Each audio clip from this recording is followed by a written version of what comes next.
K និយាយចំទៅឲ្យសវឹងក្បាច់អីក៏រំចេញដែរតែគាត់ខ្ញុំស្លាញ់ក្រងអាពេលចាក់ទុំឡើងទៅលើលយហើយបើឲ្យខ្ញុំរត់សាក់អង្គខ្ញុំរត់ចេញព្រោះបានតែសាងទុំ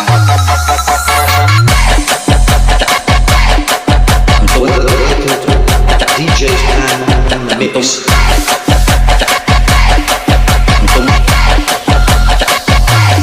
ទុំឡើងទៅ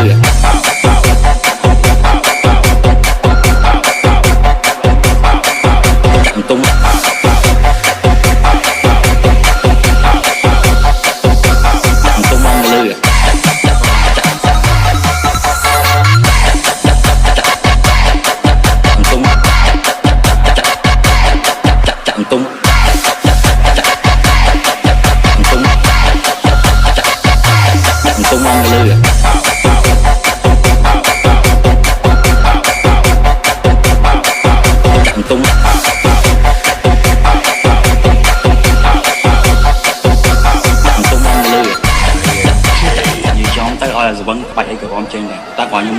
ស្លាញ់ក្រងអាពេលចាក់ទុំឡើងទៅលើលយហើយបើឲ្យខ្ញុំរត់សាក់អង្គខ្ញុំរត់ចេញព្រោះបានតែសាងទុំ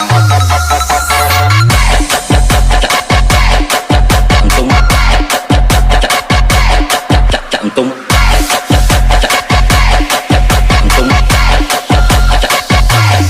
ំឡើងទៅលើ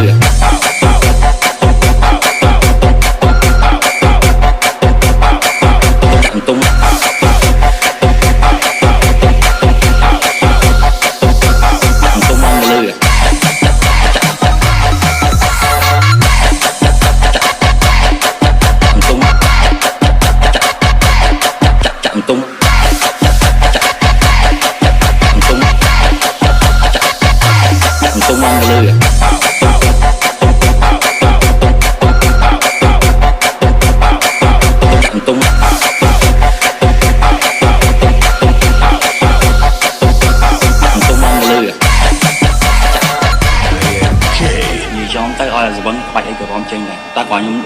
ស្លាញ់ក្រងអាពេលចាក់ទុំឡើងទៅលើលយហើយបើឲ្យខ្ញុំរត់សាក់អង្គខ្ញុំរត់ចេញ DJ and Mix